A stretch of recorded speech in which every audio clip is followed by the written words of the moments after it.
सुमन के घर पर आटा न होने पर वह रविंद्र की आटा चक्की पर आटा लेने के लिए गई थी, जहां संयोग से रविंद्र अकेला था।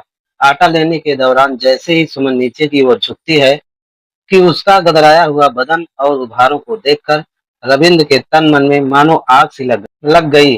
आटा देने के बहाने उसने सुमन के हाथों को अपने हाथों में थाम लिया। फिर जो होता है दोस्तों, बड़ी ही रोचक कहानी है।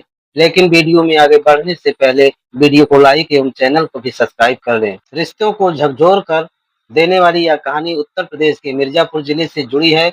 मिर्जापुर जिला मुख्यालय से तकरीबन 65 किमी की दूरी पर स्थित है। जमालपुर थाना, इसी थाने क्षेत्र में संतोष कुमार भारती का परिवार रहता है। परिवार में पति पत्नी, दो बिटिया और एक बेटा वीरेंद्र कुमार है। संतोष कुमार मेहनत मजदूरी व थोड़ी बहुत बटाई पर खेती लेकर अपने परिवार का भरण पोषण करता है। संतोष की उम्र 47 साल है। संतोष कुमार का एक दोस्त होता है जिसका नाम रविंद्र कुमार गौड़ जनपद चंदौली से आकर बस गया था। उसने यहाँ गांव में आटा चक्की लगा रखी थी। इसके साथ ही उसने झाड़ फूक का भी काम शुरू कर दिया था। गांव में कारोबार और आमदनी बढ़ाने के साथ रविंद्र गौड़ पैसे का लेन देन भी शुरू कर दिया था। वक्त जरूरत पड़ने पर वह लोगों की मदद कर दिया करता था। बदले में वह सूद वसूल करता है। कि जान पहचान गांव में मजबूत हो गई थी।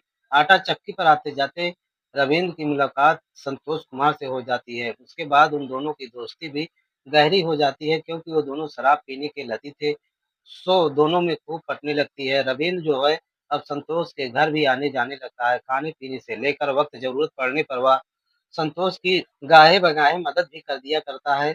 संतोष के घर बराबर आने जाने के दौरान रविंद्र न केवल उसके परिवार से घुल मिल जाता है, बल्कि संतोष के परिवार पर रविंद्र की बुरी नजर भी टिक जाती है।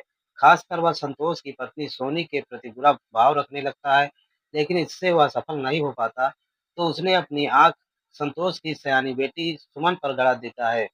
20 वर्षीय सुमन उम्र की ऐसी पड़ाव पर पहुंच चुकी थी, जिसके गदराए हुए बदन को देखकर रविंद्र अपना आपा खो बैठता है। लेकिन उसको ऐसा कोई अवसर नहीं मिल पा रहा था कि वह अपने मन की बात सुमन से कह सके। अपनी उम्र से आधी उम्र की बेटी समान सुमन को पाने की ख्वाहिश में वह इस कदर पागल और दीवाना हो गया कि अक्सर संतोष के घर किसी न किसी बहाने से वह पहुंच जाया करता है। कभी पानी के बहाने तो कभी किसी न किसी बहाने से सुमन को छूने की कोशिश करता है। पहले तो सुमन उसे नजरअंदाज करती रही, क्योंकि वह उसे चाचा कहती थी। वह उसके इशारों को तो समझ रही थी, लेकिन कुछ कहती नहीं। एक दिन की बात है, आटा लेने के लिए सुमन रविंद्र की आटा चक्की पर गई थी। संयोग से रविंद्र भी वहीं अकेला था। आटा लेने के दौरान जैसे ही सुमन नीचे की ओर झुकी थी कि उसका गदराया हुआ बदन और उसके उभारों को देखकर रविंद्र के तन मन में मानो आग लग गई। आटा देने के बहाने उसने सुमन का हाथ पकड़ लिया, लेकिन सुमन झट से उसका हाथ झटक कर हंसते हुए अपने घर लौट गई।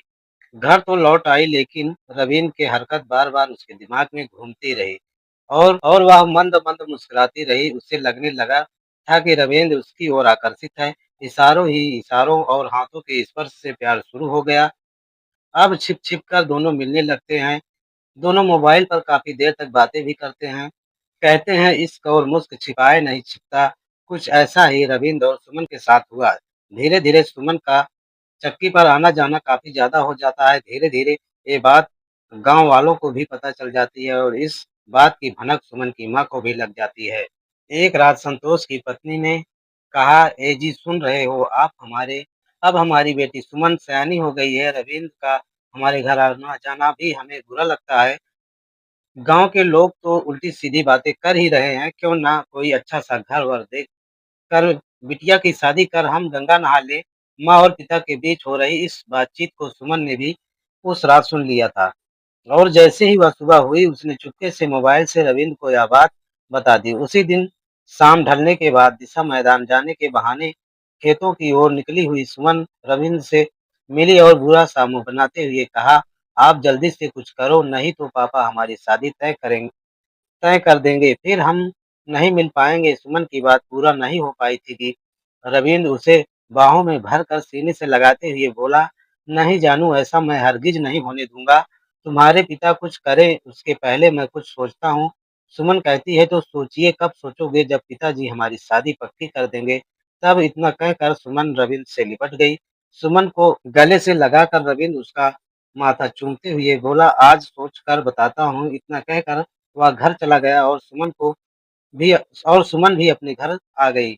अब रविंद्र अपनी योजना का अंजाम देने के मौके की तलाश में जुट जाता है। 4 अक्टूबर 2022 को सुबह संतोष जब दिशा मैदान से घर लौट रहा था, तभी रविंद्र ने संतोष को चाय पीने के बहाने अपने घर बुला लिया। रविंद्र की गहरी साजिश में अनजान संतोष रविंद्र के घर पहुंच गया। संतोष जैसे ही रविंद्र के घर गया तो मौका मिलने पर रविंद्र ने उसके सिर पर लोहे की रॉड से हमला कर उसकी हत्या कर दी। हत्या करने के बाद रविंद्र ने बेटे गौतम की मदद से शव को घर के पीछे पुराने शौचालय के टैंक में छिपा दिया। रविंद्र जो है संतोष के परिवार वालों पर नजर गड़ाए हुए था, लेकिन उसका यह राज ज्यादा दिनों तक छिपा नहीं सका और आखिरकार वह अपने ही बुने जाल में फंस गया। जल्द ही पुलिस ने मृतक की बेटी सुमन, प्रेमी रविंद्र गौड़ और उसके बेटे गौतम गौड़ को संतोष कुमार भारती की हत्या के जुर्म में गिरफ्तार कर आवश्यक कार्रवाई के बाद सक्षम न्यायालय में पेश किया।